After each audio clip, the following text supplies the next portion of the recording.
Монголын залуучуудын холбоо үзүүлж байна.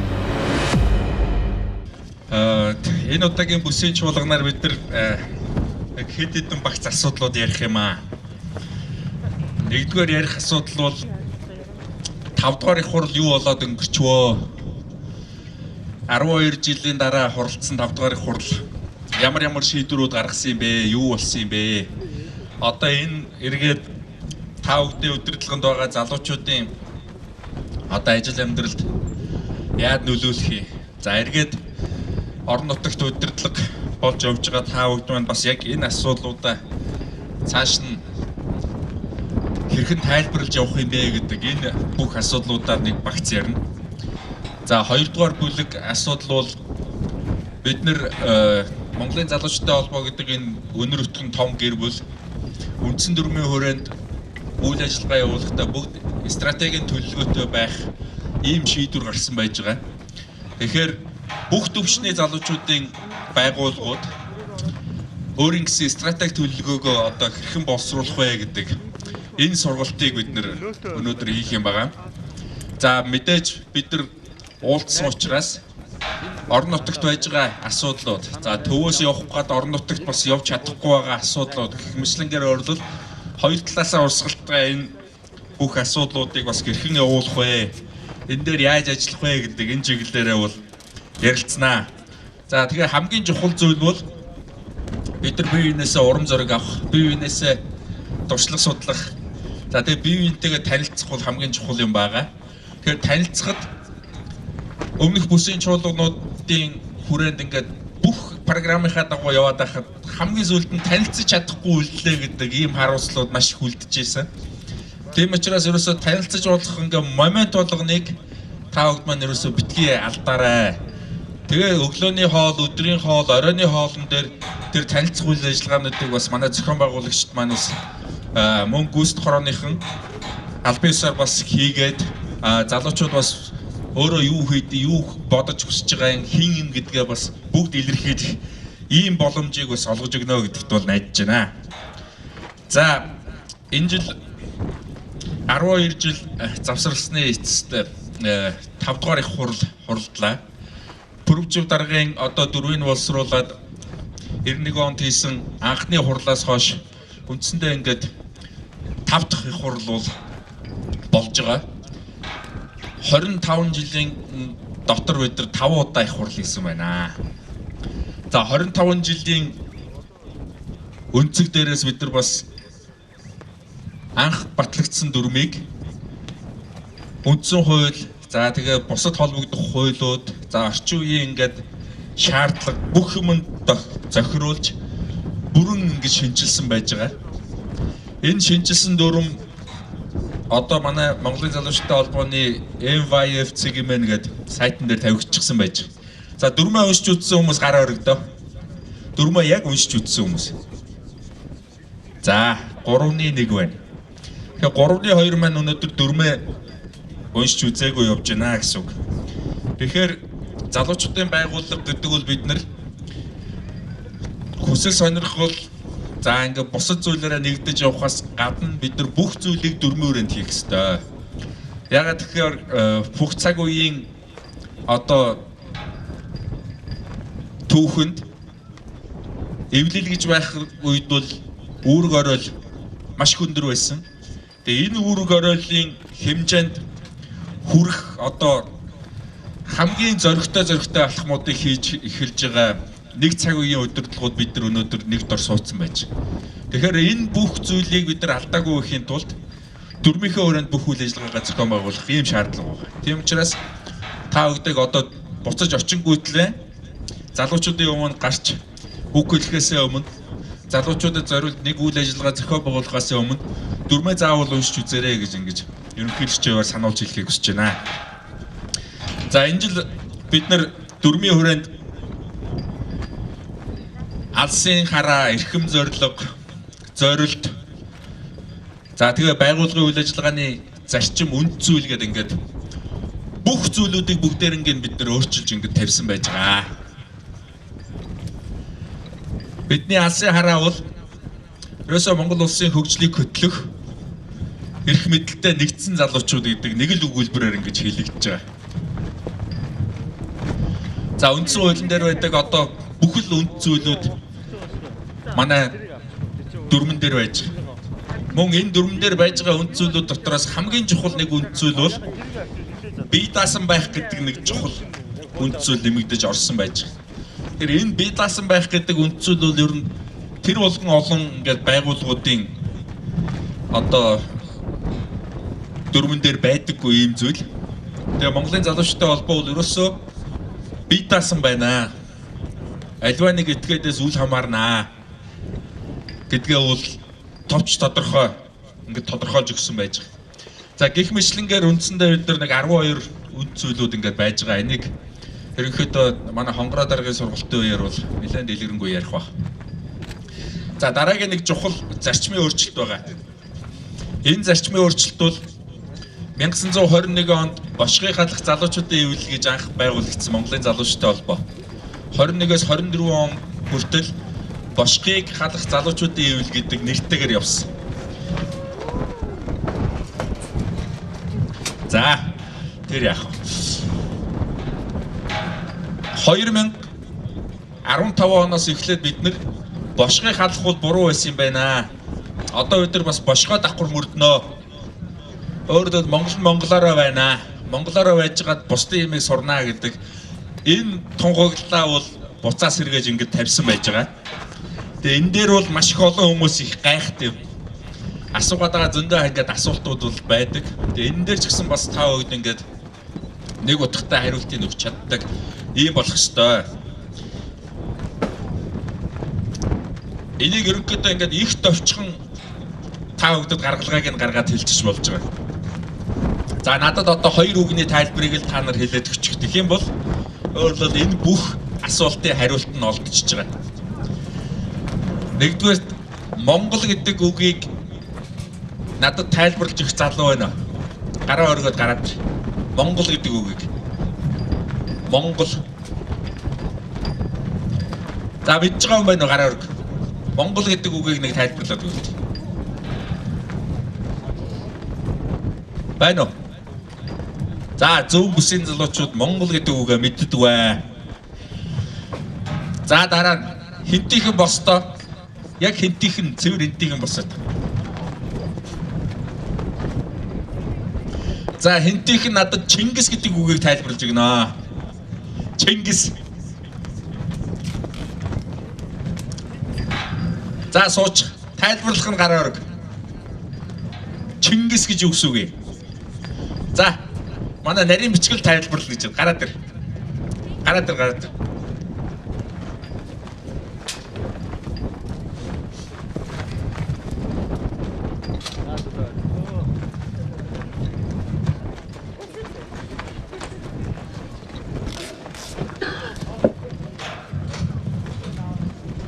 Чингис гэдгийг тайлбарлах уу? Чингис би сонсч байсан. Чин гэдгийнхэн чин нь болохоор чин ухаан. Чин зориг гэдгийн чин. Тэгээд гис гэдэг нь болохоор гис ухаан гэж бас байдаг. Тэгээд нийлээд Чингис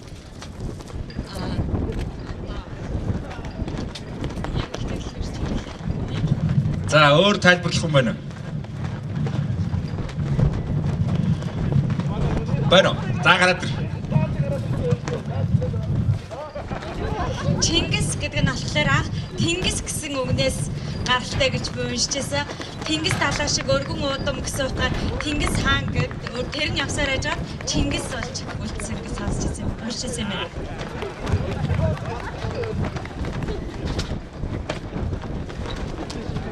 Монгол гэдэг нэрний утгыг тайлбарлах гэсэн юм. Би тэгээ сонсчихсан юм. Монгол гэдэг нь болохоор онон голын их авдаг Монголынхаа нэрийг нь Мон гэж нэрлэдэг гэсэн юм. Тэгээд Монгол гэсэн нэр үүсэн. За яг ийм байгаа. Баруун бүсийг ч мэдэхгүй, өмнөд бүсийг ч мэдэхгүй, төв бүсийг ч мэдэхгүй байгаа. Монгол гэдэг үгийг тайлбарлаад өг гэхээр хэн ч мэдэхгүй байна. Чингис гэж юу гэсэн үг юм ингээд тэгэхээр тайлбарлаад гэхээр хэн ч мэдэхгүй байгаа. Тэгээ энэ бол бидний буруу шээ. Тэгвэл өнөөдөр Монголын залуучуудын холбоо энийг мэддэг болъё. Энийг сэргээе. Тэгээ энэ дээрээ тулгуурлаад бид нар дараа дараагийнхаа одоо зөв хөгжлийн замыг бүрдүүлъя л гэж байгаа. Тэгээ яагаад энэ дээр тулгуурлах ёстой юм бэ гэдэг асуудал үүсэж байгаа. Яагаад энэ дээр тулгуурлах ёстой бэ гэж. Тэгэхээр монголчуудыг ингээ үеийн үед энэ чигээр нь бүрнээр нь бүтнээр нь ингээд авч явахад бидэнд ямар ухаан хэрэгтэй вэ? Хятад ухаан уу? Орос ухаан уу? Америк ухаан уу? Ямар ухаан хэрэгтэй? Монгол ухаан хэрэгтэй байхгүй юу? Монгол ухаан. Өнөөдөр бид нар энэ газар дээр ийм цөөхөлтнээ байсан мөртлөө энэ сайхан их нутгаа бүрэн бүтнээр нь аваад ингээд өнөөдрийг хүрч чадсан байна. Тэгээ энэ бүхэн бол 5 тусгай тогтнолоор илэрхийлэгдэж байгаа маа. 5 тусгай тогтнол. Монгол бол өөрөө 5 тусгай тогтнолтой төвшин сайхны эх орн гэж манай өвгдийн сударт бичиж үлдээсэн байна. Манай өвгдийн ямар судар байдгийг та нар мэдв үү? Библи үү? Коран уу? Ганжуур уу? Юу вэ? Мэдэж гэнэ үү? Мэдэж гэнэ үү?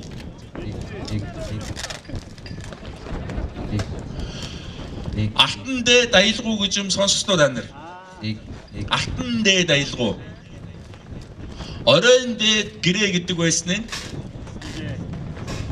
та нарын багтаж яриад чэжэд илдээд Чингис гэдээ яриад байгаа Тэмүүжин хүү их Монголын эзэн хаанаар өргөмжилсэний дараа хаана өргөмжилсэн? Хинтээ аймгийн Цэнхэр мандал сумын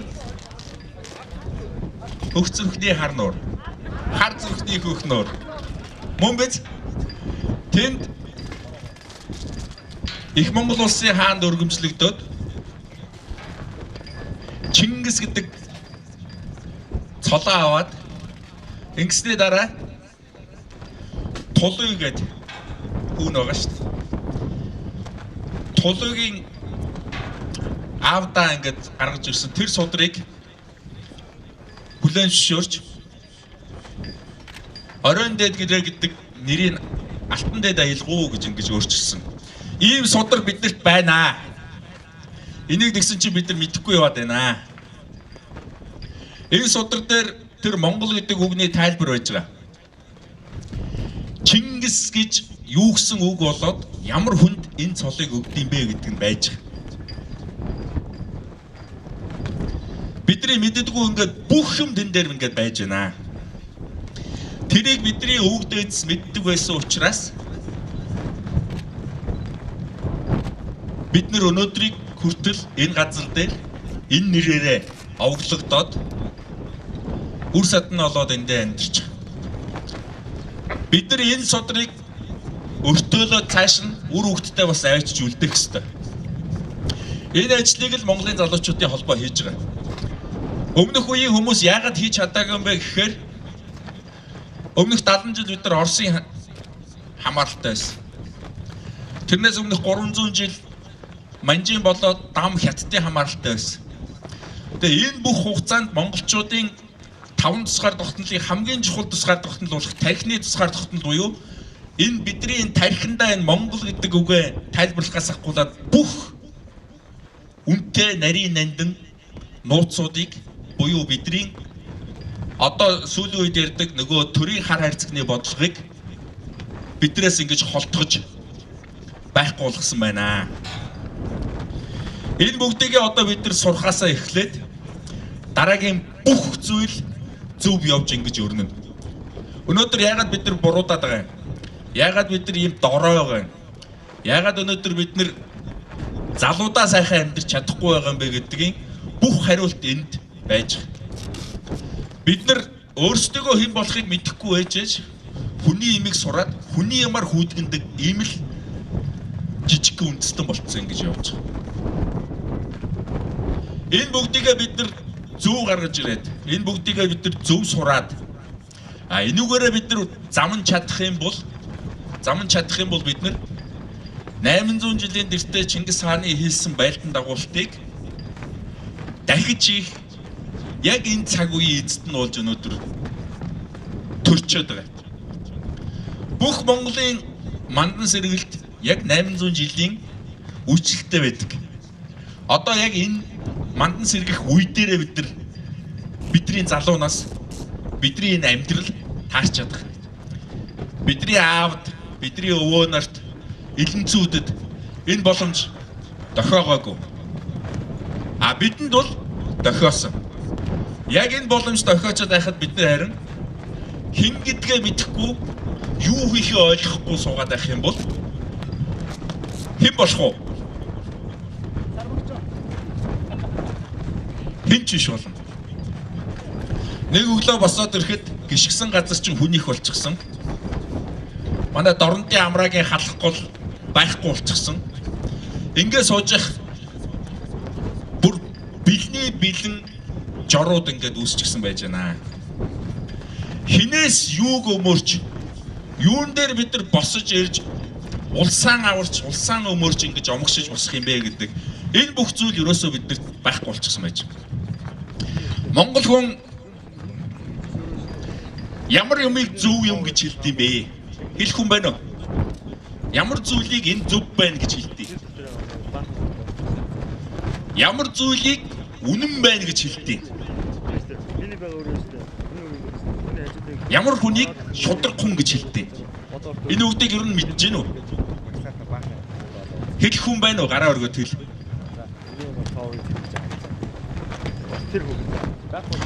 Өвгдөөдсөн маань энэ алтан дэд аялгау ерөөсөө монгол хүн бол байгаль ертөнцтэйгөө зохирч зөвхөн үнний замаар мөрлөнө гэдгийг л зааж өгч байгаа. Чи үннээс хазайхал юм бол тэнд чин төвгийн орон зай үүсээд худалч хулгайч тэнд чи үүсд юм а гэдгийг л хэлж өгч байгаа. Тэгэхээр өнөөдөр бид нар үннээр яг мөрлж явж чадж гэнэ үү? Бид нар үнэтэй яг эвлэрч чадж байгаа юу гэдэг ийм том асуудал өнөөдөр бидний өмнө тулгарч чадах. Өнөөдөр бидний төр засаг үнэн байж чадж гэнэ үү? Өдөр болгон одоо шудраг зүйл ярьж явах хэвээр улсын хурлын гишүүд маань үнэн байна уу? Бид нар өөрсдөө өнөөдөр яг үннээр амьдарч чадж гэнэ гэж үр хүүхдийнхээ өмнө, найз нөхдийнхээ өмнө, намдынхаа өмнө хэлж чадах энэ чадал чансаа тэнхээ байна уу? Энэ бүгдтэл бид нар хариултаа олж авахын тулд энэ судрыг судлах, мэдэх, энэ судрыг эзэмшиж, энүүгээр бас замж явах ийм шаардлага гарсан учраас өөрөөр хэлбэл Монголын залуучуудын холбоо бошхыг мөрддөг холбоо болж ингэж 94 жилийн дараа өөрчлөгдөж байгаа шүү гэдгийг л Монголын залуучуудын холбооны 5 дугаар их хурал тунхагласан юм аа. Тэр их хурал дээр тавигдсан миний илтгэлийг дахин та бүхэн YouTube дээрээс, залуучуудын холбооны сайтн дээрээс ер нь үзэж болох бүхэл юм дээр бид нэр текст, видео хэлбэрээр тавьчихсан байж байгаа. Тэрийг үзээ. Үр хүүхдийнхээ өмнө Монгол гэдэг үгээ нэг асуудалгүй тайлбарлацдаг. Хүүхд аваа Монгол гэж юу гэсэн үг юм? Монгол хүн гэж ямар хүн юм? Та ер нь шудраг хүн мөн үү гэхэд нь хэлчих чадaltaй юм аав ээжүүд болох ийм шаардлага биднэрт байна. Бид нар л өнөөдөр ийм болохгүй юм бол бидрээс дээд үе их юм бол ийм байх үнэхээр ингээд боломж нь бол бүрдээгүй маа. Тийм учраас өнөөдөр бид нар үнэнтэй нөхөрлөж, үннээр мөрлөж шудраг амьдрцгаая л гэж хэлээд байгаа. Бид нар өнөөдөр залуудаа сайхан амьдарч чадахгүй байгаагийн бүх үндсэн шалтгаан нь бол бид нар үннээс холцсонтой л холбоотой. Чингис хаан 800 жилийн өмнө бошголж үлдээхдээ хэлсэн байна. 800 жилийн дараа миний Монголын Үнэн худал хоёрынх нь байран солигдоод үннийг дандаа худлаар дийлүүлдэг болоод эмс охид нь хадан дээр нуруугаа зовоодог, үр хүүхэд нь хонглын үзүүлэлт гэрэл бараадаж алмас хаанаар суухшгсан байна гэж ингэж хэлсэн байна. Тэгээ энэ бошиг өшөө урт юмнууд байгаа. Энэ бошиг дээр бүх юм өнөөдөр биелсэн байж байна. Тэгээ энэ бүгдийг хэн өөрчлөх юм? Энэ бүгдийг өөрчлөх хүмүүс бол ерөөсөө энэ алтан судрыг эзэмшиж зөвхөн үнээр мөрөлж яваа. Ийм л ард түмэн өөрчлөлтөн. Энэ сударт нэг зүйлийг бас бичсэн байгаа. Юу бичсэн гэхээр эцсийн шийдвэрлэгч нь ард түмэн байна гэдгийг үл мэдгч хүн зэрлэг гэж хэлсэн байна. Эцсийн шийдвэрлэгч нь хаан байхгүй байх нь шүү дээ. Эцсийн шийдвэрлэгч нь дарга байхгүй. Эцсийн шийдвэрлэгч бол ард түмэн шүү. Иннээс хазаах юм бол, энийг үүсгэх юм бол, энийг худлаа гэж ярих юм бол энэ бол хүн зэрлэг шүү гэж хэлж. Монголчууд дээр үед хүнээ бүр 10 хэд ангилдаг байсан ба. Хүн гэдэг бол хамгийн ер нь доод түвшний ингээд нэршлэн. Иргэн гэдэг бол ирэн гинэн хүнийг иргэн гэж хэлдэг байсан.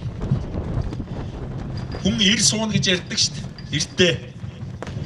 Тэгтэл тэр ирэн байгаа ч гэсэн гинэн байгаа байхгүй. Одоо тэгтэл бид нар өөрсдөө бүгдээрээ Монгол улсын иргэн би гинэн гэдэг ингээд зарлцгааж байгаа. Судраа эзэмшээд биеиндээ ингээд хоргоо болчихсон. Биеиндээ хэзээш хорлол хийхгүй болсон иргэдээ бид нар иргүн гэж нэрлэдэг байсан. Иргэн гүн байсан байна. Тэгээ иргүнээс эхлээд боловсролын төвшнгөөр нь ингээд ангилсаар байгаад илч, дэмж, ил тэгээ хаан гэдэг ингээд бүх зэргүүд нь олгогддог байсан. Тэгээ Чингис гэдэг чинь бол хаан хүнд олгодог цол байгаа байхгүй. Чин үнэнд гис байдлаар нийцнэ л гэсэн үг. Монгол 3 гол үнэнтэй. Чин үнэн, чуу үнэн, хажир үнэн гэдэг. Чин үнэн бол үндэсний үнэн байгаа. Биднийг үндэстэн гэдэг шүү дээ. Бүх улсуудыг үндэстэн гэдэг. Нөгөө талд нь ястан байдаг тийм үү? Тэгэхээр үндэс гэдэг бол үргэлж үнэн байдаг. Тийм зүйл үндэсний үнэтэй дүүх хэмжээний зүйлийг л чин гэж хэлж. Чин үннээс ургасан, чин үнэн үндэснээс ургасан ишийг чуу үнэн гэж хэлж. Чуу үнэн ишнээс ургасан цомрлогийг хажир үнэн гэж хэлж. Өөрөөр хэлбэл монголчууд бүх зүйлээ үнний шалгуурт нийцэж гэнэ үү, нийцэхгүй байх уу гэж шалгадаг байсан ба. Худлаа зүйлэл байх юм бол тэр бүгдийг өөрсдийн орон зайгаас дандаа зайлуулж идэг. Их Монгол улс гэдгийг хизээ их Монгол улс гэж хэлэх юм бэ гэж. Хулгайч хүн дохмоо дэвсэх зайгүй болсон тэр орон зайг л их Монгол улс гэж хэлнэ гэж. Тэгэхээр одоо бид нар зөндөө хулгайчтай болцсон шүү дээ. Өнөөдөр бол бид нар их Монголын хүмүүс биш. Тэгвэл их Монголын хойч үе нь бол мөн. Тэгэхээр бид нар дахин их Монгол улсыг бий болгоход хамгийн түрүүнд худалч хулгайчгүй бол ийм болох ёстой байна. Монголын залуучуудын холбооны дөрмөн дээр маш том зарчмын нэг өөрчлөлт орсон. Тэр нь юу гэхээр хамтын хариуцлага гэдэг ойлголт. Хамтын хариуцлага. Одоо энд номин сууж хариуцлага орооны гишүүн. Номин нэг босоод өөрийгөө харуулчих. Хамтын хариуцлага. Их Монгол улсын иргүүнүүд нь ямар шинж чанартай байд юм бэ гэхээр ерөөсөө бие биенээ хариуцдаг байсан байна. Бие биенээ хариуцдаг. Тэгээ энийг ганцхан үгээр агсаамчилж хэлж байгаа. Ганцхан үгээр. Тэр нь юу гэхээр бусдын буруу надаас болдог, хохирлон эргээд намайг хорлдог гэж хэлж байна. Бусдын буруу надаас болдог. Хохирлон эргээд намайг хорлдог. За бөөнөрөө хэд нэг давтаад хэлье. Бусдын буруу надаас болдог. Хохирлон эргээд намайг хорлдог. Тэгэхээр одоо Эрдэнэтээр нэг зүйл мэдэхгүй байжгаад алдаа хийчих юм бол мэддэг байжгаад алдаа руу мэдүүлэхгүйгээр явуулсан миний л буруу болох гэдэг байгаа байхгүй юу? Ердөө жишээ нь хүүхэд нь гэртээ гэрийнхээ даалгаврыг хийхгүй байжгаад хичээл дээр очиод муу авчаад буцаад төрөөд ирэх юм бол даалгаврыг хийх ёстойг нь мэдсээр байж иж хүүхдийнхээ даалгаврыг хийгээгүй аав ээж л буруу. Тэгэхээр энэ бүхэн бол хамтын хариуцлага гэж байгаа. Манай төлөөлөгч нар дотор малчин залуу байна уу? Малчин залуу байна уу? За эрээг баг шиг байна. Энэ бол яг манай малчтын айл сахалт нутаг орон нэг голынхондоо ингээд барьдаг зарчим. Хизээч одоо жишээ нь айлынх нь адуунаас нэг үрээ тууж яхад бол жишээ нь энэ тэрний адуу чинь миний адуу биш л гэдэг ингээ хайдгүй л байхгүй юу? Бүр голоороо уул усаараа хамтын хариуцлага гэдэг зүйлийг өнөөдөр манай малчтал хийж чадж байгаа. А босод бүх хүмүүс бол хоёрын оронд хэн чирэггүй нэг аминч үзэлтэй. Тэр нь одоо бүр их гүнзгийхээр бэртгчин болдог. Ийм л үед бид нар ингээд нэг залуу насаа ингээд өнгөрөхгүй явж байна. Тэгэхээр Монголын залуучуудын холбооны дөрмийн хүрээнд Монголын залуучуудын холбооны одоо тугийн дор нэгдсэн бидний хувьд бол ерөөсөө бусдын буруу надаас болдог, хохирлон эргээд намайг хорлдог гэдэг ганцхан л зарчмаар бүх анд найзуудтайгаа ажилланаа. Бүх анд найзуудтайгаа ажиллана. Энэ зарчмыг бол 5 дугаар их хурлаар бид нар тодорхойлж гарч ирсэн. Хамтын хариуцлагын зарчим гэдэг энэ зүйл байхгүй юм бол Монголын залуучдын холбоо гэж энэ байгууллага байх ямар ч утга байхгүй. Ямар ч утга байхгүй. Энэ хамтын хариуцлага байхгүй газар бид нар улсаа хөгжүүлнэ гэж яриад ямар ч хэрэг байхгүй. Орон нутгаа хөгжүүлнэ, аймгаа хөгжүүлнэ, бид нар өөрсдөө сайхан болно гэж яриад ямар ч хэрэг байхгүй. Тэгээ өмнөх бид нар он жилүүдийн гашуун ингээд үнэн байж шүү дээ. Даргал баяжаад байдаг, нэг цөөхөн эдэн л баяжаад байдаг. Үндсэндээ одоо 2% нь баяжаад 98% нь ядуу хуваараа сууж. Бид нар чинь зүгээр залуудаа эдээд сайхан амьдарч явах хэрэгтэй хүмүүс чинь залуудаа сайхан амьдрья гэж уриалаад зогсож байгаа.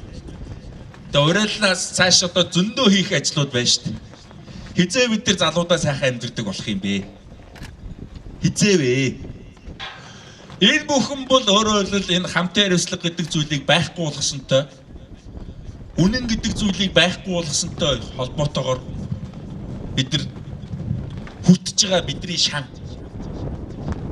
Энэ зүйлийг л бид нар буцааж гаргаж ирж, энэ зүйлийг л бид нар хүн болгоноосоо нэхэж, хүн болгоноогоо энэ замаар ингэж мөрлүүлэхэд төлөө зүтгэжээж бид нар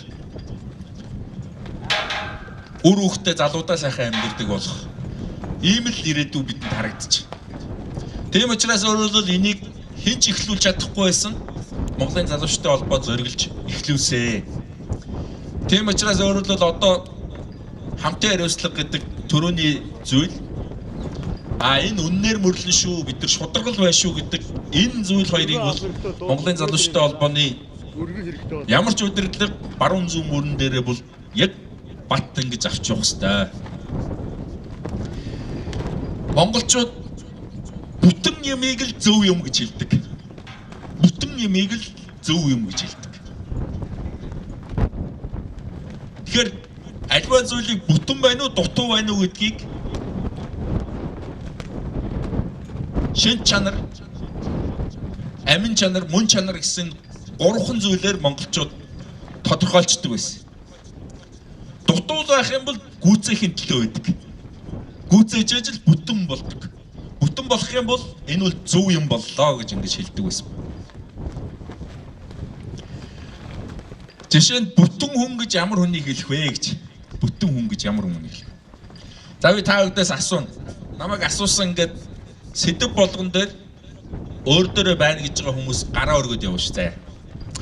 За та нар омог бардм уу? Омог бардм уу? За баг бүгд омог бардсан байна те. Цэвэр ариун уу? Цэвэр ариун уу?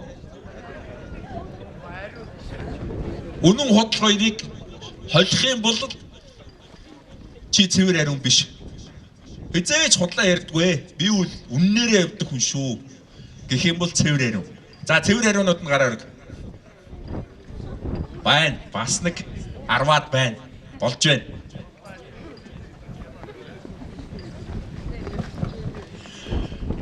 Түрүүний цэвэр ариунууд итгэл төгсөө та нар. Итгэл төгсөө.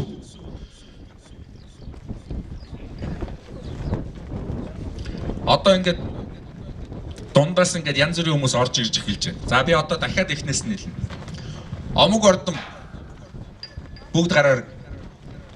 Омог ордмууд нь. За омог ордом бол чи заавал цэвэр ариун байх ёстой. Цэвэр ариун уу? Омог ордом өргөснүүд нь. Өргөөгүйнүүд нь бол омог ордом мөртлөө цэвэр ариун гэд өргөөгүй хүмүүс бол ямаа омогтнууд. Ямаа омогтнууд шүү. Зүгээр л хий омоглоо л гэдэг. За цэвэр ариунууд гараа өргөж байгаарай. Та нар яг өөрсдөө итгэл төгсвэж чаддгүй.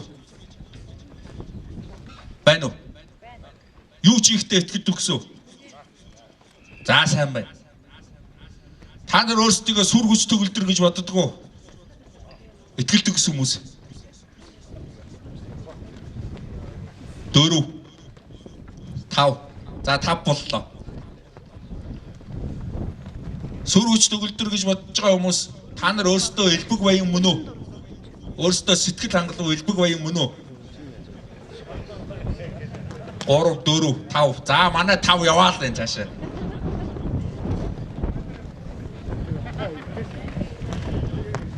Та 5 шударгуу. Шударгуу. За тавуулаа шудраг гэж. За өнөөдрийн 300 дотор ерөөсөө бүрэн бүтэн хүн 5 хүн байна. За 5 манай та босчих. Бүрэн бүтэн хүн ерөөсөө 5 хүн байна. Тэгэхээр өөрөөр хэлбэл омог ордом, цэвэр ариун, итгэл төгс, сүр хүч төгөлдөр, элбэг баян, шудраг ийм хүнийг л монгол хүн жинхэнэ монгол бүтэн хүн байна гэж ингэж хэлдэг байсан ба. Жинхэнэ монгол бүтэн хүн байна. Тэгэхээр өөрөөр хэлбэл омог ордон байж гал үнэн худал хоёрыг холиол эхэлдэг болчихл юм бол дараагийн бүх юм бол худлаа авахгүй. Дандаа хэлбэр болоо явчихж байна гэсэн. Хэлбэр болоод явчихж байна гэсэн. Энэ зүйлийг л ерөөсөө залуу хүн болгон ясмаханда шингэтэл ойлгож яг энүүгээр л өөрийгөө замнжээж дараа нь үр хүүхэдтэй болоод өвөг дээдстэй бардам очт юм байна. Бардам очт юм байна.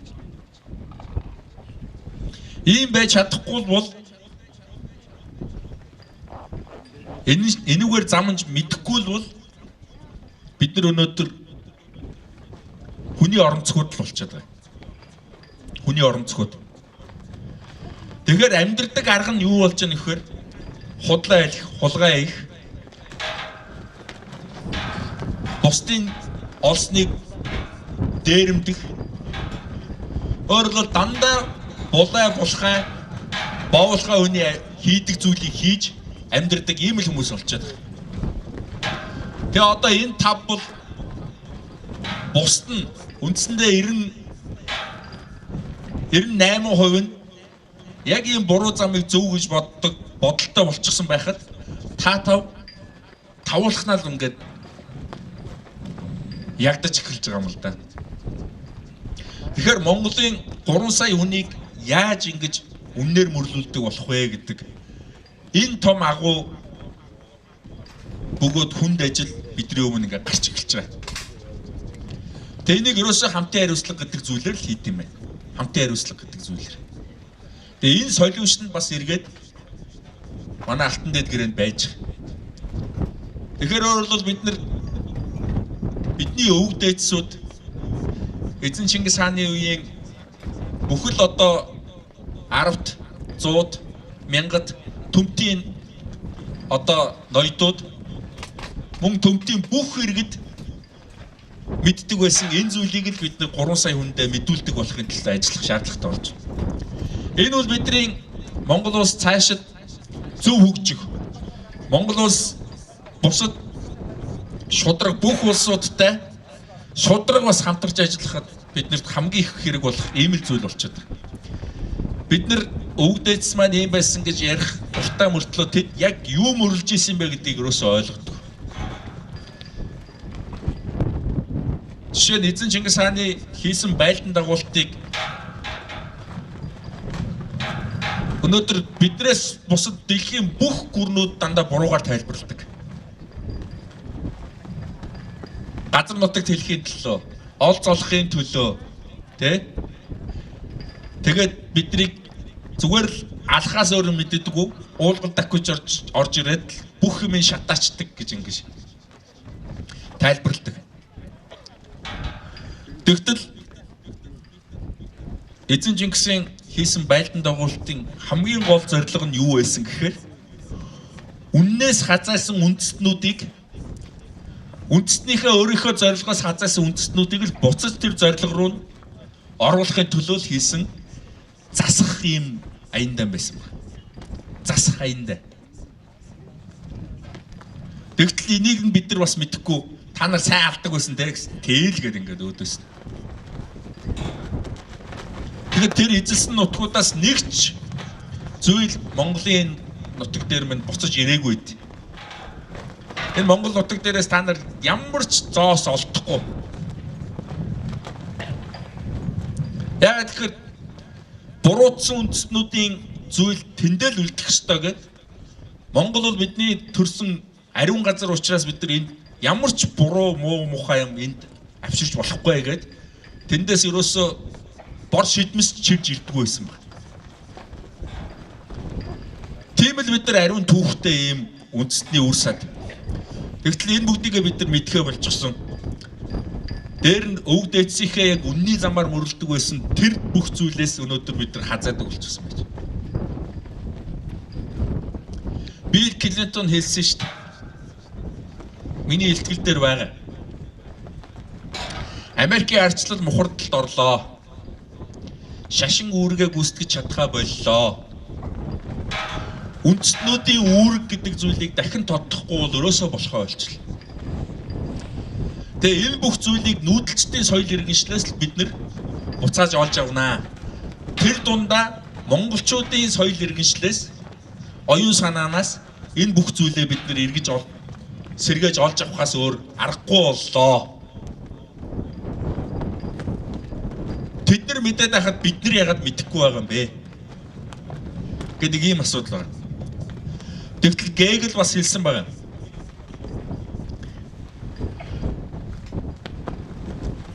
Монгол бол оюун санааны эзэнт гүрээ. Ягаад гэвэл төр тэнд анх үүссэн юм а гэж. Төр гэдэг зүйл чинь бидний оюун санаанд л үүсдэг зүйл шүү дээ.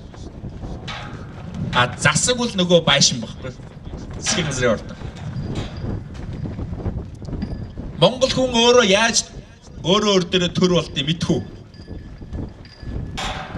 Дээлээ өмсөд 9 галаа дахиад суухаараа Монгол хүн болгон өөр дээрээ төр болдог. Айл болгон өөр дээрээ засаг болдог. Айл бүх засхуугаа өөр дээр л хийдэг. Тэрнээс шүүл засгийн газар айл дахиж очиж юмын застггүй л байсан. Тэгээ ийм баялаг уламжлалт, төр засгийн баялаг уламжлалтай анхны төр улс үүссэн ийм улсын үр садан нөөж өнөөдөр бид нар төрийн тухай ойлголтод хүртэл 180 градус буруу ойлголттой эргэцсэн ийм ойлголттой. Тэгэхээр энэ бүх зүйлүүдийг бид нар засч ээж бид нар залуудаа сайхан амьдрах дэлхийн бусад бүхэл шударга улсуудтай адилхан хөгжих ийм л улсыг бид нар зохицлоо. Өгөөгөр бол бид нар дандаа л худал хуурмгийн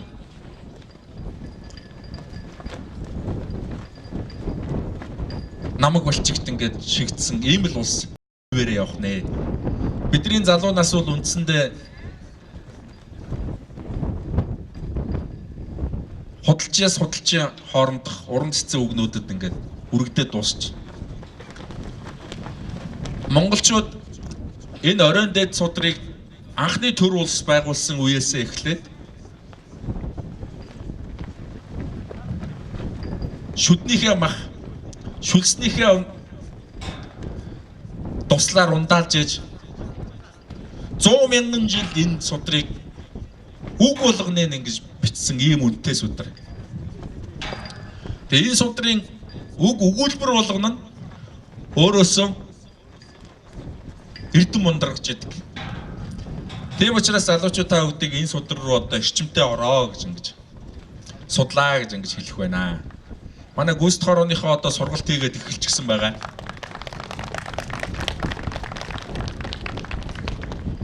Аравтын системийг бид нар нэвтрүүлж эхэлж байгаа. Хүнийг юугаар үнэлдэг? Хүнийг юугаар үнэлдэг? Хүнийг хүнээр л үнэлдэг байхгүй. Хүнийг хүнээр л үнэлдэг. Нэг аравтад хариуцагдсан хүн гэдэг бол 9 хүний үнэтэй хүн байхгүй юу? Аравт дотор байж байгаа нэг хүн бол 9 хүний үнэтэй хүн. Ямар ч аравтад харьяалагддаггүй хүн бол ямар ч үнэгүй хүн болчих. Ямар ч үнэгүй. Чиний нэг хийсэн алдаа цаана нь 9 хүний алдаа болж хувирчих. Аравтын системд байгаа хүн бол. Тийм учраас одоо залуучуудын холбоон дээрээс бид нар үндэсний залуучуудын зөвлөлийн 2 дугаар хурлаарт нэг шийдвэр гаргах гэж байна. Ерөөсөө аравтын системийг бүх шатны байгууллагуудын доор хэрэгжүүлээ гэж.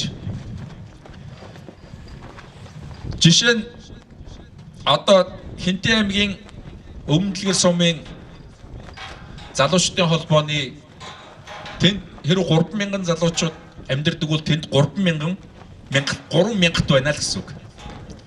3,000-т 30-100-т тий 310-т тэнд байж байна л гэсэн үг. Ингэж өөрөөр хэлбэл монголчууд төрөө уралдаг байсан байгаа. Төрөө уралдаг байсан. Тэгэхээр өөрөлдөл залуучтай холбооны ингээд гишүүнгээд байж байгаа нэг залуу байхад заавал нэг 10-тад, нэг 100-тад, нэг 1000-тад заавал харьяалагдана. Тэр залуугийн амьдрал муу байгаа нь, тэр залуу мэдэхгүй байгаа нь, тэр залуу ингээд алдаа хийгээд байгаа нь тэр 10-ын асуудал. Өөрөөр хэлбэл цаана байгаа 9 хүний давхар асуудал. 100-тад ороод ирэхээр 99 хүний асуудал. 1000-тад ороод ирэхээр 999 хүний асуудал. Тийм ээ? Ингэж л болж байгаа. Тийм учраас өөрөөр хэлбэл бид нар бүх шатанд бие биенээ хариуцъя гэж. Хариуцагдаагүй нэг ч залуу үлдээхгүйгээр бид нар хамарч чадах юм бол Монголын залуучуудын холбоо жинхэнэ залуу нийтлэлд ажилладаг байгууллага болно гэж ингэж ойлгож. Одоо бид нар нийтлэг эрх ашиг төлөөлнө гэж ярьдаг. Нийтлэг эрх ашиг гэж төлөөлнө гэж ярьдаг. Яг юу төлөөлөх гээд байгаагаа бас ойлгодгүй. Нийтлэг эрх ашиг нь яг юу юм гэхээр бас ойлгодгүй. Ямар эрх өнөөдөр зөрчигдөд байгаа юм бэ гэхээр хэлж чаддаг дарга байхгүй. Өнөөдрийн бидний байдал яг бодиттой үнэн тийм л байгаа. Тийм учраас өөрөлдөл бид нар яг асуудлынхаа голд орё гэж байгаа бол асуудлыг шийдье гэж байгаа бол шийдэхий чинь төлөө та нарыг бие удирдах ажиллая гэж байгаа бол энэ 10-ын системийг л хий.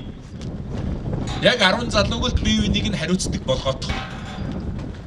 Ийм л тогтолцоог бид нар залуучдын холбооноор хийхээр ингээд дөрвийн бүх өөрчлөлтүүдийг хийсэн байж байгаа. Одоо үндэсний залуучдын зөвлөлийн 2 дугаар хурал 9 сарын 29-нд байгаа бох тий хуралдад. Энэ хурлаар бид нар энэ арвтын системийг бүх түвшинд хэрэгжүүлэх тогтоол гаргана. Ингэснээр өөрөлдөл арвтын системээр ингээд бүх залуучууд ингэж уягдаж эхэлнэ. Манай Эрдэнэтийн туршаад хийгээд үзсэн. Гудам болгонд арвтууд байгуулж байгаа. Тэнгүүд л тэр дотор нь ажилтайч залуу ордог, ажилгүйц залуу ордог, өргө толгойлсон бүсгүйч ордог, нэг янханч орж яадаг. Ингээ өөрөөр хэлбэл бидний өнөөдөр байж байгаа яг л 10 сайхан Монгол залуу ингээд нэг арвтад орчиж байгаа. Тэгтэл тэнд байж байгаа өргө толгойсон эмэгтэй асуудал хуучин зөвхөн өөрийнх нь асуудал байсан бол арвтад нэгдэж орсноор өшөө 9 гэр бүлийн асуудал болж хувирч.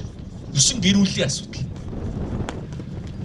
Хүүхдээ хэн таруулахаа мэддэггүй байсан бол нөгөө өргөдлгөөсөн бүсгүй арвтынхан залуугийн тэ хүүхдээ оруулах цэцэрлэгийнх нь квотон дээр авч хүүхдээ оруулаад ингээд бүх зүйлийг өөрөөлөл хамтдаа ингэж янзалдаг ийм л болж байгаа. Одоо арвтууд удахгүй манай Орос улсны байнгын орны дарга ирсэн байсан анхаа. Арвтууд өөрсдөө баашингаа барьж эхэлнэ. Сая бид нар багнуураар дайрсан. Өөрөөсдөө баашингаа барья гэдэг төслийн эхнийхээ баашинг 61 м2 тий. 61 м2-т 3 өөрөө эхний баашингаа барьчихсан байна. Газар нь өнгөө метр квадрат нь 700 мянга. 700 мянган төгрөг. Тэгээ хамгийн орчин үеийн барууны технологиор барьж. Бид нар газар дээр сая үтчихэд нааш явсан. Тэгэхээр арвт нөгөө 8% зээлд орохдоо эхний 10% өөрчилгааг нь арвт өөрсдөө бүрдүүлээд нэгэндээ өгөөл эхнийхээ айлыг Орос улстай болгол дараагийнхтайгаа ингэж явна. Гэх мэтлэнгээр өөрөөр энэ арвтын системийн ажиллах схем, биеийнхээ төлөө ажиллах ажиллагаа энэ бүх зүйлүүд бол нэгдэж явах юм аа. 10 арвтын дарга нийлээд нэг арвт буюу 100 үсч. 100. Арвтын хүрээнд дийлэхгүй асуудлаа 100-ийн хүрээнд ярьдаг. Өөрөлдөл 100 хүний асуудал болгож шин. Арвтын нэг янхан бүсгүй асуудал 100-д ороод ирэхээр 99 хүний асуудал, 99 гэр бүлийн асуудал болж.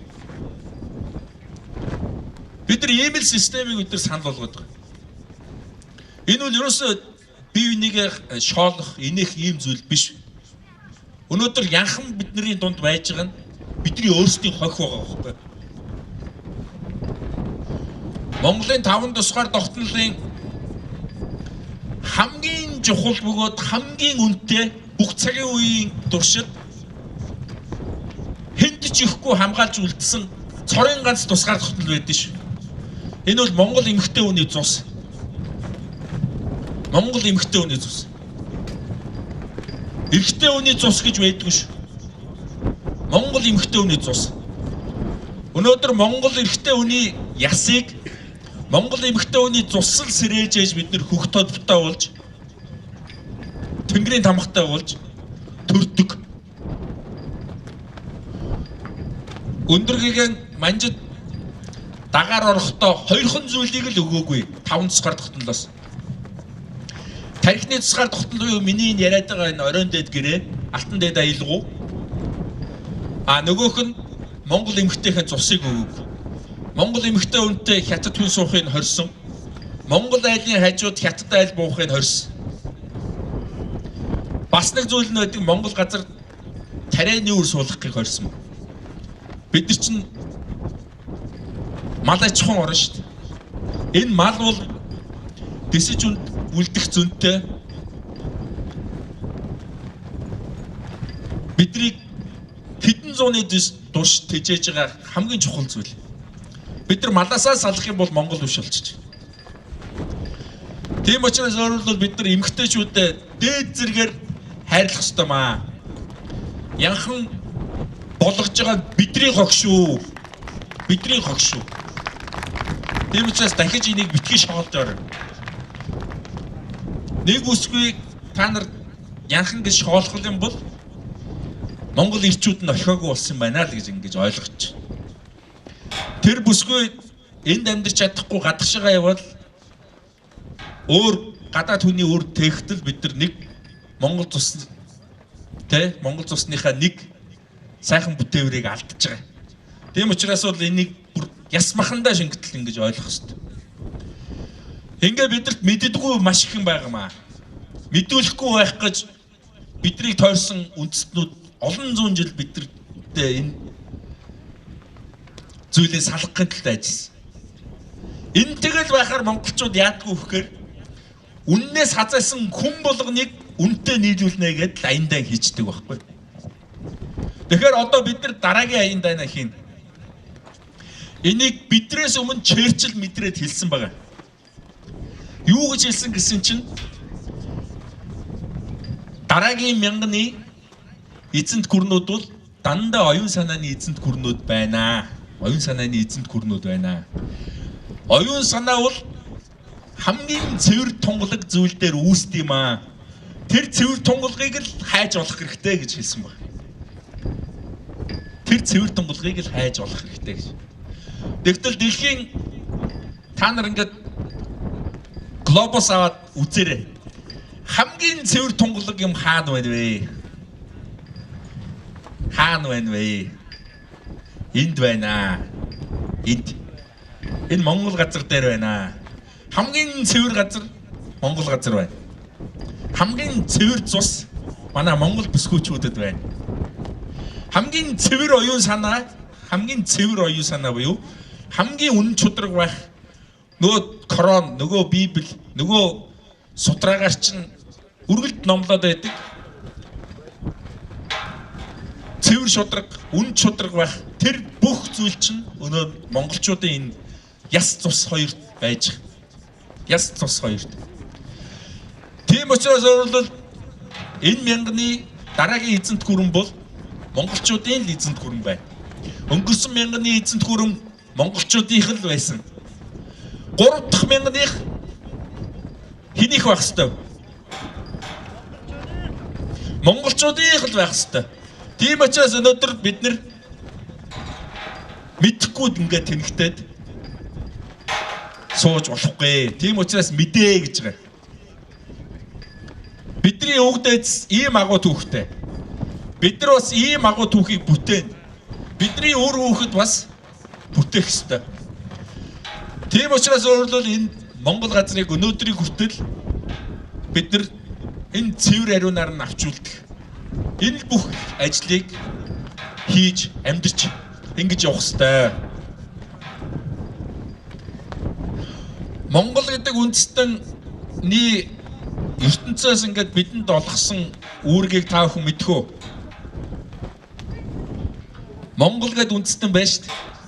Азийн залуучдын чуулган дээр хэрэг миний илтгэлийг та бүхэн телевизээр харсан бол Монгол нь монголоороо, Япон нь японоороо, энтх нь энтхээрээ байцгаая. Бид нар Америк болох, бид нар Англи болох ямар ч шаардлага байхгүй гэж хэлсэн байна. Монголчууд ямар зорилготой мэдхүү. Бидний яах гэж бүтээсэн. Монголчуудыг цэвэр ус хамгаалах гэж л бүтээсэн байхгүй. Монгол хүн бол ус хамгаалагч байхгүй. Алт хамгаалагч гээгүй байгааз. Нүүрс хамгаалагч гээгүй байгааз. Бид нар бол дэлхий дээр байгаа хамгийн үнэтэй зүйл буюу цэвэр усыг хамгаалах зорилготой ингэж бүтээгдсэн ийм ард түмэн. Бидний амьдарч байгаа, бидний гიშгэж байгаа энэ нутаг бол дэлхийн цэвэр усны их үлгий. Дэлхийн цэвэр усны үндсэн их болсон 9 мөрний их. Цэвэр усны гол хагалбар. Монгол хүн бол ерөөсөө ус л хамгаалах зорилттой ийм ард түмэн. Яагаад монгол хүн усандаа сүүгээ идэггүй? Яагаад монгол хүн усандаа цусаа холддгүй? Монгол хүн яагаад хэр буртгаа голж шууд угаадгүй? голын чулуу хүртэл хүнддэггүй хүмүүс шүү дээ. Тэгтэл энийгээ бид нар мартчихсан явж байна. Өнөөдөр бид нар Монгол газрыг сүрүүлэх юм бол дагаа Хятад Оросоос хахгуулаад ингээд бүх улсууд байхгүй болно. Ийм л зүйл байгаа. Тийм учраас өөрөлдөл бид нар энэ бүгдийг дээд зэрэгээр танин мэдэж гэгэрч энэ гэгэрлээрээ бид нар орон зайгаа дүүргэж боловсрох хэрэгтэй. Өнөөдөр боловсрал гэж юу вэ гэж та нар Google-ээр хайгаад үзээрэй заяа.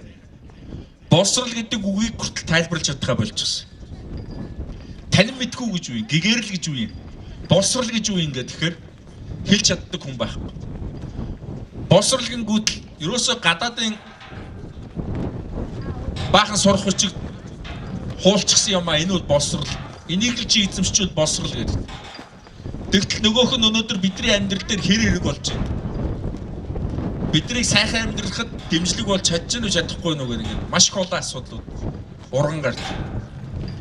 Бүтэн 12 жил бид нар шинжлэх ухаан үздэг. Тэгтэл эргээ шинжлэх ухаан маань биднийг зүгээр энгийн амьдрал дээр үн чударгаар амьдрахад, энгийн амьдралд элбэг баян байхад, энгийн амьдралд худал чулгаач болохгүй амьдрахад биднэрт дэм болж чадахгүй байгаа. Шинжлэх ухаан эрчимтэй өгсөн 440 жил байгаа. Энэ 440 жилээр бид нар ерөөсөө устгах эрдэмт дээд зэрэгээр суралцсан. Устгах эрдэмт. Юу л байна устгах чаддаг ус. Монголын залуучуудын холбоо үзүүлж байна.